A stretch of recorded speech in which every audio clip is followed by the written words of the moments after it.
বসিয়ে দিলে কিন্তু খিচুড়িটা একদম তৈরি হয়ে যাবে। আর এই বর্ষাকালে কিন্তু খিচুড়ির সঙ্গে ইলিশ মাছ ভাজা খেতে কিন্তু দারুণ লাগে, যদিও এখন আমরা একবারও পর্যন্ত ইলিশ মাছ খাইনি, আমার খাওয়ার খুব ইচ্ছা হচ্ছে।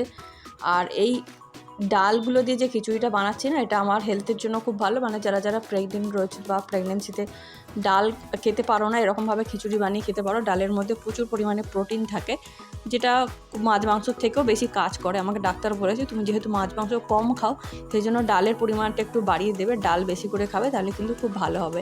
আর এখানে আমি বেসনটাকে একটু ভালো করে ফেটিয়ে নিচ্ছি, কালো জিরে, একটুখানি লঙ্কা গুঁড়ো, নুন দিয়ে তারপরে একটুখানি খাবার সোডা দিয়েছি, যাতে চপগুলো একটু ভালো করে ফোলে। তো ভালো করে মাখিয়ে নেওয়ার পর আমি চপগুলোকে এখানে ভেজে নিচ্ছি। আমি চেষ্টা করি তেলটাকে কম খাওয়ার, কিন্তু আজকে যেহেতু চপ ভাজছি সেই জন্য অনেকটা বেশি পরিমাণে তেল লাগবে। খিচুড়িটা কম তেলে করলেও এখানে যেহেতু চপটা অনেকটা বেশি তেলে করছি, সেই জন্য অনেকটা তেলই আজকে খাওয়া হয়ে যাবে। এমনিতেই আমার ওয়েট এতটাই বেড়ে গেছে, এখনও পর্যন্ত মোটামুটি 11 কেজির